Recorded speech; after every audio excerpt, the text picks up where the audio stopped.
Order! Order! You are an incorrigible delinquent at times. Behave yourself, man! One of the candidates for the leadership of the Conservative Party, Michael Gove, says he deeply regrets taking cocaine more than 20 years ago. He told the Daily Mail it happened at several social events while he was working as a journalist. Mr. Gove says it was a mistake, but he didn't believe it should disqualify him from becoming Prime Minister. Our political correspondent, Chris Mason, has more. If you see yourself as the face of the country's future, you can expect plenty of questions about your own past. I can confirm that I will be putting my name forward to be Prime Minister of this country. From Mr. Gove recently to here in the late 90s, at about the time he now admits he took cocaine. I took drugs on several occasions at social events more than 20 years ago. It was a mistake. I look back and I think I wish I hadn't done that, he told the Daily Mail. But I don't believe that past mistakes disqualify you. Will, though, those who choose our next Prime Minister, Conservative MPs and members, agree? Ultimately, this is an admission of illegality, but I guess the key question is, will it make any difference? Times have changed, and this isn't the devastating blow for Michael Gove's campaign that it might once have been. Having said that, he is in for some very awkward conversations with party members who tend to be very socially conservative on this issue, and that'll be a drag on his campaign. The flip side of that is that it's dragged Boris back into the limelight over Class A drugs. Have you snorted cocaine? I tried to, but you've tried to snort cocaine? Unsuccessfully a long time ago. This was Boris Johnson 14 years ago. I sneezed. Right. A very small quantity. It was a long time ago. I think it's probably a totally disgusting and ridiculous thing to do. And what else can I say about it? 3 years later, he said it was simply untrue that he'd taken cocaine. Other candidates have had admissions to make too. Rory Stewart has apologised for smoking opium at a wedding in Iran 15 years ago. This afternoon in Michael Gove's constituency in Surrey, people appeared relaxed about their MP's past behaviour. To me, it's not relevant. I think this is just people trying to slur, and just to bring him down, really. That it's not really fair to do that. Personally speaking, I don't think it'll have any real impact. Remember, the race to replace Theresa May and move in here by the end of next month hasn't yet formally begun. That happens on Monday. So the scrutiny, the awkward questions, the probing of each candidate's past is only just beginning. Mr. Gove and his rivals are now in a breathless battle for the top job. Chris Mason, BBC News. The majority of contenders for the Conservative leadership have now admitted using illegal drugs, from opium to a cannabis milkshake. Today, Michael Gove was bounced into a drugs confession by the imminent publication of a biography. His supporters have praised his honesty about what he called a youthful mistake. His political opponents have accused him of rank hypocrisy, expecting forgiveness for breaking the law in the past, while now he and his colleagues are intent on making the law on drugs as unforgiving as possible. Also tonight, the Scottish Labour Party announces it will back a second referendum and would campaign to remain in the EU, putting it at odds with Jeremy Corbyn. Did Donald Trump blink first in his trade tussle with Mexico as he suspends his threat to impose tariffs? And as the Queen celebrates her official birthday with the most diverse honours list yet, we speak to a Holocaust survivor who received a medal for recounting his traumatic tale to thousands of British schoolchildren. My parents never got over it. I mean, they were crying at night sometimes. In the Conservative leadership race 3 years ago, Michael Gove reportedly told aides he'd taken cocaine but was advised to keep quiet about it. Now he and 5 other contenders aiming for the highest office in the land have admitted to using illegal drugs in the past, from Dominic Raab's university joint smoking to Jeremy Hunt's cannabis milkshake and Rory Stewart's rather more unconventional opium puffing in the Middle East. Boris Johnson got there first with an admission more than a decade ago that he'd tried cannabis and cocaine as a teenager. Helia Abrahimi reports. The race to become Britain's next Prime Minister kicked off this weekend with headlines about Michael Gove's cocaine confession rather than promises on Brexit. The Environment Secretary admitted he'd taken the Class A drug while working as a journalist in his 30s, ahead of revelations set to come out in an upcoming biography.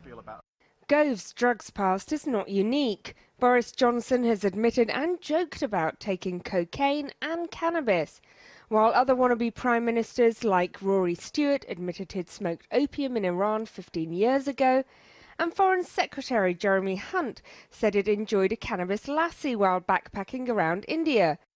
Today, Andrea Leadsom said she smoked weed at university, and even Dominic Raab confessed he'd smoked cannabis as a student, though he insisted he'd never touched Class A drugs. Up, but I think perhaps that's why Mr. Raab was so forgiving of his rival. I think Michael set out that he made a mistake. It was a long time ago. People will judge it as it is, but I do believe in a second chance society more generally. Do you think it's damaged him? That's not for me to say. I think actually I rather admire his honesty. But people like Met Police Chief Cressida Dick have increasingly warned of the dangerous disconnect between middle-class Britain talking away their recreational drug use and the very real misery and violent crime that exists within the trade. Is it fair to say, Commissioner, that some of these middle-class dinner parties that send out for cocaine on the weekend or whenever it might be, they've actually got blood on their hands of some of the people who are dying on our streets? I think anybody who is seeking recreational, in inverted commas, drugs, particularly Class A drugs, yes, I think that is a good way to put it. And today, from a drugs policy campaigner, this criticism. You know, it is a grave hypocrisy because obviously they've admitted to using drugs in the past, but of course they haven't suffered any of the consequences of the sort of very punitive and repressive drug policies and laws that we have in the United Kingdom. But in the leafy constituency of Conservative Surrey Heath, where Michael Gove is the MP, voters seemed remarkably relaxed. We've all done things in our younger years which perhaps weren't quite the wisest thing to do. Were you shocked to find out that Michael Gove has done cocaine? Not really, no. It shouldn't have a great deal of influence over somebody's career 30 years hence. What do you make of his admission this weekend that he took cocaine? Does it matter? Does anyone care? We spoke about this morning and we both agreed that it was 20 years ago and he's a different person then. Have you done Class A drugs? No, never. She says. There's still time. With a little halo. It remains to be seen whether the heartland of Tory Britain will be so laid back. Candidates have until Monday to be nominated before MPs vote in a series of secret ballots, with the final choice made by party members on the 22nd of June. Well, joining me now is the Conservative MP Alberto Costa, who's backing Michael Gove in the Conservative leadership race, and Marcellus Baz, a former gang member and drug dealer who now runs the charity Switch Up, which works with young people in Nottingham to steer them away from crime. Alberto Costa first, do you think that Michael Gove should be criticised for breaking the law in the past or praised for his honesty? Well, sunlight is the best disinfectant, and I welcome the fact that the Tory leadership candidates who have taken drugs have admitted to that. I think that's the right thing to do.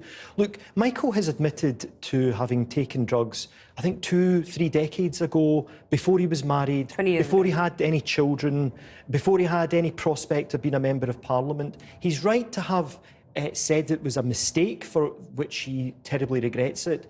But let me be clear, the reason I've accepted coming on this evening, Cathy, on your programme, is Michael's made a promise to me that he's going to protect the rights of 3.6 million EU nationals whose rights were wrongly put on the negotiating table.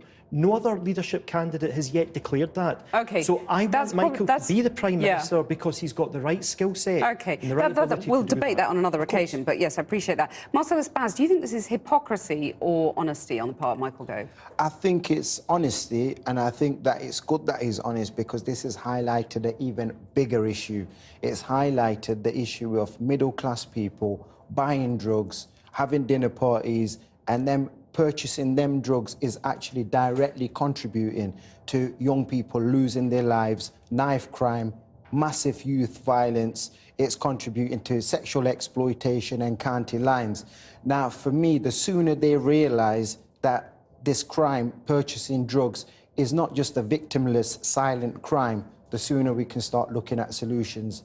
And solutions can be not just educating people with hoodies, but people in ties too. Oh, well, that's a good point, isn't it, Alberto Costa? What do you make I'd of like that? to praise Marcellus and the thousands of voluntary workers and other charity staff members that do the work that people like Marcellus do in our country. But the specific point about middle-class drug users like Michael Gove contributing to the problem. Understand that, but the problems that we see in society are usually as a result of very vulnerable people who fall into gangs, who take drugs, and actually the work that Marcellus does mustn't be belittled with today's political stories. Well, no, but actually people are fueling that, aren't they? I mean, Cressida Dick's point, you saw it in the film there. The Justice Secretary, David Gauke, says that middle-class people who use cocaine should feel a degree of guilt and responsibility when they see teenagers being murdered in Hackney, East London. Pretty sobering, isn't it? And I agree with them, and I think that's why it's right that Boris and Dominic and all the other individuals who are standing for the leadership, like Michael, have admitted to taking drugs,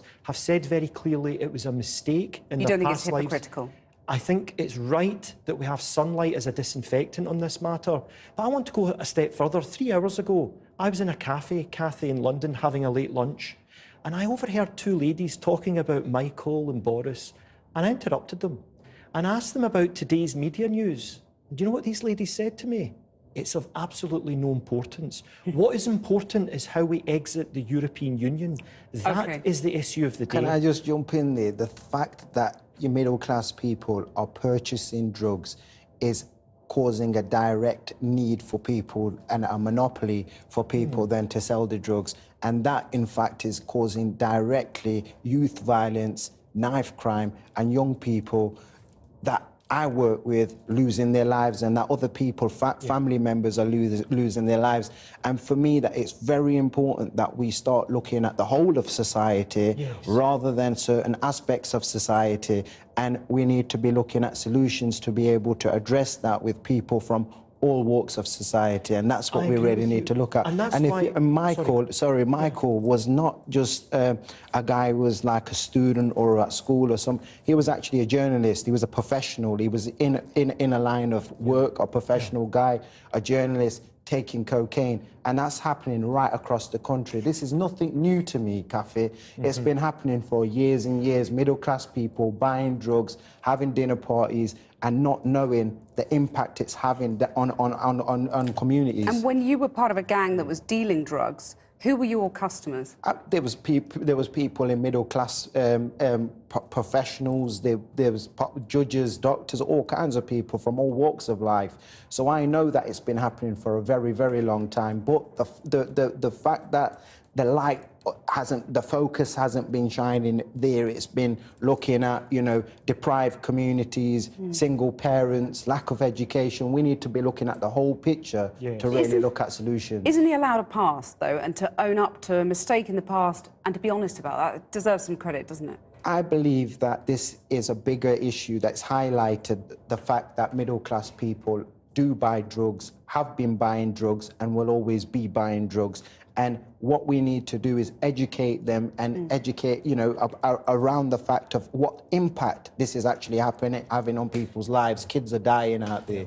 Well, I spoke earlier today to Sir Crispin Blunt, a colleague of mine, a senior Conservative, and I think he would agree with much of what Marcellus has said, because Sir Crispin wants to initiate the debate in Parliament and bring on board stakeholders. Decriminalising drugs? At least having a discussion on drugs. What I can say from my part is I think the time has probably arrived where we need to have a debate on this. I don't know what the rights and wrongs are. Marcellus is an experienced individual on this. Very briefly, have you yourself ever taken Class A drugs? I'm here today to talk about... have you yourself taken Class A drugs? I'm very clear about this, Cathy. Well, you just praised disinfectant and honesty. And when journalists call politicians to talk about drugs, they usually run a mile. I didn't. I came here today to make very clear that Michael Gove has made pledges to 3.6 million EU nationals.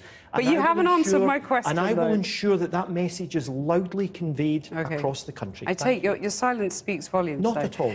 Alberto Costa, Marcellus Baz, thank you very much for joining me.